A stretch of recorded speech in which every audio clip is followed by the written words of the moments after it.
Os Estados Unidos acrescentaram 3 navios de guerra anfíbios à operação naval já em curso, perto da Venezuela, no sul do Caribe, para combater o narcotráfico. Isso é o que diz o governo americano. Atenção adicional aí é porque os Estados Unidos reconheceram o Cartel dos Sóis, organização que é liderada por Nicolás Maduro, tida pelos Estados Unidos como um grupo narcoterrorista, à lista de organizações terroristas estrangeiras. Junto dessa movimentação, veio ainda a situação na qual organizações terroristas estrangeiras teriam muito mais flexibilidade judicial para mesmo o uso de ação militar. Esse panorama complexo significa basicamente que a tensão entre os dois países poderia estar num ponto onde uma ação militar não estaria tão distante. É o que deixa o mundo olhando para o sul do Caribe. Isso envolve também questão de cartéis mexicanos, cartel Jalisco da nova geração. Mas agora a novidade é a seguinte: a gente já noticiou anteriormente que forças aéreas e navais estariam rumando para o sul do Caribe. O que foi divulgado ontem pela agência Reuters, com fontes da Casa Branca, é que agora 3 outros navios se juntam aos 3 que já iam para lá. Dentro deles, 4.500 militares, dos quais 2.200 seriam uma unidade de fuzileiros navais, e os navios que agora são enviados teriam capacidade de desembarque anfíbio. Quando se fala de operações de policiamento no mar, tentar detectar com inteligência barcos que possam estar carregando drogas, os destroyers que antes vinham faziam muito sentido. Agora, embarcações com a capacidade de desembarque anfíbio deixam muitas questões em aberto. Enquanto isso, Nicolás Maduro responde com a mobilização de milícias civis armadas. Vamos então aos detalhes. Segundo essas fontes disseram à agência Reuters, esses 3 novos navios podem ser posicionados nas proximidades do litoral venezuelano ainda no final de semana. As aspas da reportagem são já tão cedo quanto domingo. O total são 4.500 militares, o que inclui, como a gente dizia, uma força expedicionária de fuzileiros navais. O Pentágono não divulgou detalhes oficiais sobre a missão, mas fontes próximas ao governo indicaram que a operação faria parte de uma estratégia para conter ameaças de organizações criminosas designadas como narcoterroristas. Se eu falava especificamente sobre a designação que foi feita pela Casa Branca de o Cartel dos Sóis ser agora considerado uma organização terrorista estrangeira, a gente começa a ver como essa estrutura legal daria então uma estrutura legal que ampararia eventual ação militar. A Casa Branca também reforçou que está utilizando todos os meios disponíveis para interromper o fluxo de drogas rumo ao território americano. Os 3 navios que agora se juntariam à operação são o USS San Antonio, transporte anfíbio conhecido por descrição de radar e capacidade de desembarque rápido de tropas, o USS Iwo Jima, uma plataforma de assalto anfíbio com helicópteros e aeronaves verticais de pouso e decolagem então vertical, o USS Fort Lauderdale, que é o mais novo da frota, combina tecnologias avançadas para operações litorâneas. Vale a pena acrescentar que houve relatos de que um desses navios, devido à questão meteorológica com o furacão Erin se aproximando da costa leste nos Estados Unidos, poderia ter a sua viagem atrasada. Essa reportagem agora não dá detalhes quanto a se ele de fato está indo agora junto ou não, ou pode ser atrasado para se juntar a essa mobilização. Maduro disse que isso era uma ameaça à paz regional. O Cartel dos Sóis, que ele lidera, foi classificado como uma organização terrorista, e então veio essa designação do Maduro dizendo que isso era uma ameaça à paz regional. Vale a pena acrescentar brevemente que a moda parece estar pegando. O Equador e o Paraguai também estão entre os países que estão prosseguindo para designar o governo venezuelano, ou melhor dizendo, o Cartel dos Sóis, que se confunde com a estrutura governamental chefiada por Maduro, como uma organização terrorista. Vamos agora falar da resposta de Maduro. O Departamento de Defesa dos Estados Unidos, com esse despacho, traz uma reação do governo venezuelano. O governo da Venezuela, o Palácio de Miraflores, organizou exercícios militares simultâneos em vários estados e emitiu comunicados convocando milícias populares para ações defensivas. Essas milícias populares não são coisa nova no chavismo. O grupo de Maduro, herdado de Chávez, há muito tempo organiza frentes como a Francisco Miranda, entre outras, organizações paramilitares que são profundamente militantes do Partido Socialista Unido da Venezuela para uma série de ações com legitimidade questionável. Muita gente fala mesmo de intimidação em contexto eleitoral. Agora, num discurso transmitido em rede nacional, Maduro diz que as forças bolivarianas estão em alerta máximo e se fala em até 4,5 milhões de militantes mobilizados. Mesmo que, claro, não haja forma de verificar independentemente esse número, é aquele que circula vindo de oficiais da Venezuela.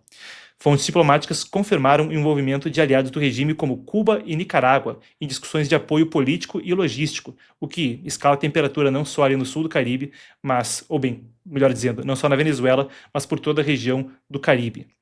Organismos internacionais de monitoramento também registraram movimentação de equipamentos militares em pontos de fronteira da fronteira venezuelana. Claro, isso é uma questão que permeia um pouco mais de um contexto amplo quanto a drogas na América Latina.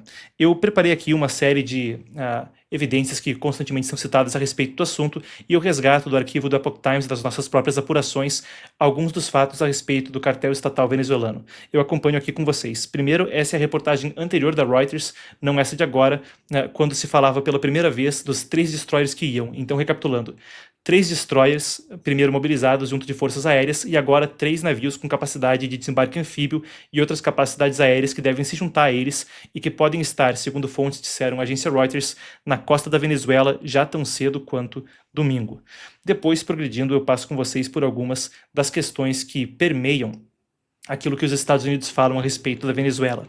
Ao meu lado, a gente vê o indiciamento do Departamento de Justiça americano, isso lá atrás, de 2020, quanto a Maduro e 14 oficiais venezuelanos, funcionários do governo, alguns atuais, alguns já não tão atuais. Quando a gente fala de Hugo El Pollo Carvajal, que ganhou notoriedade por acusações que envolviam partidos de toda a América Latina, incluindo o Brasil, ele era uma das pessoas que estava indiciada aí.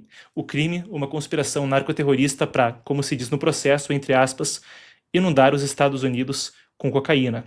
Conspiração narcoterrorista, porque além do cartel dos sóis, isso envolvia também Farc, e aí a gente pode puxar esse caldo para colocar até organizações terroristas do Oriente Médio, Hezbollah e os grupos guerrilheiros de extrema esquerda da Colômbia. Claro, a Farc, ela própria é um deles, mas a gente está falando também do ELN, grupo guerrilheiro mais antigo em atividade no mundo, desde 1962, então, na ativa. Esse outro relatório aqui ao lado dá conta da escala dessa operação, já detalhada pelo Departamento de Justiça dos Estados Unidos. Isso é do Center for Secure and Free Society, Centro para uma Sociedade Livre e Segura.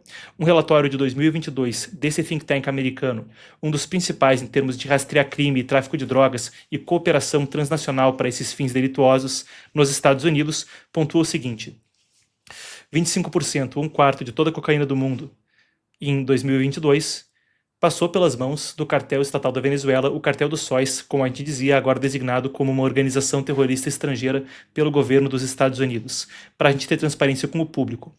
Não está claro se esse número ainda se mantém e algumas fontes falam que uma parte grande disso migrou então para o porto de Guayaquil, no Equador, e que as redes de distribuição mudaram até certa medida para o Oceano Pacífico. Ainda assim, as evidências apontam que segue sendo substancial a atividade de narcotráfico do cartel estatal venezuelano.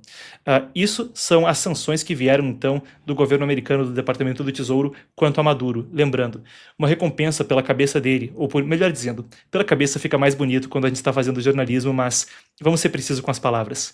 A recompensa, segundo o Departamento de Estado americano, era por Departamento de Justiça americano, era por informações que pudessem levar à sua captura, chegando até uma recompensa de 15 milhões de dólares. Aí depois se subiu para 25.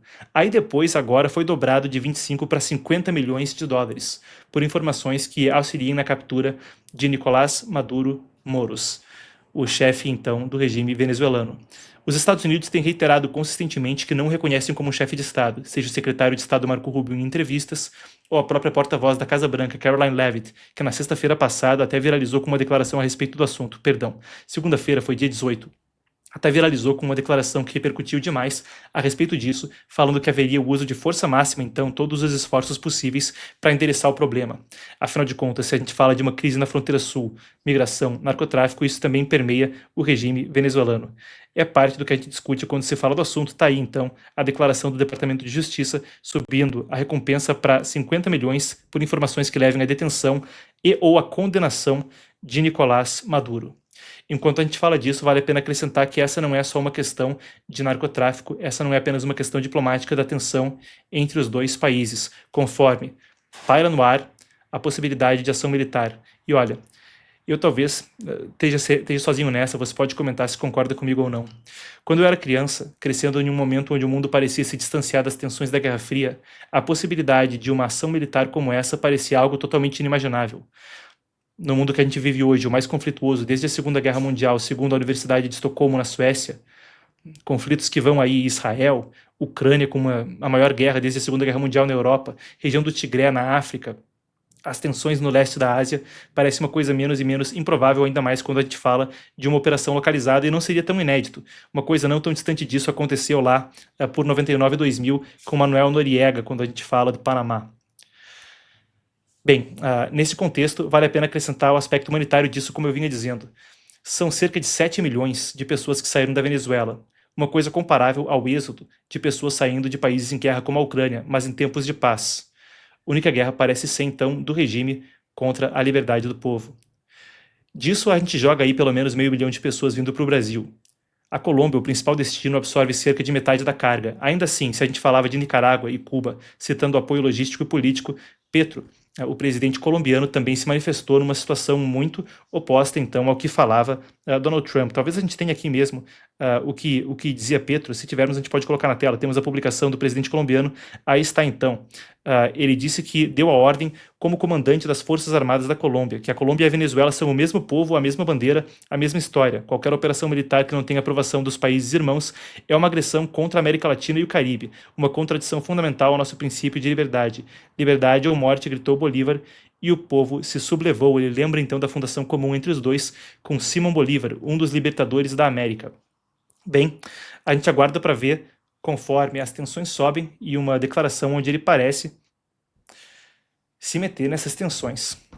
A ver o que acontece com a Colômbia, como a gente citou, o principal destino da imigração venezuelana.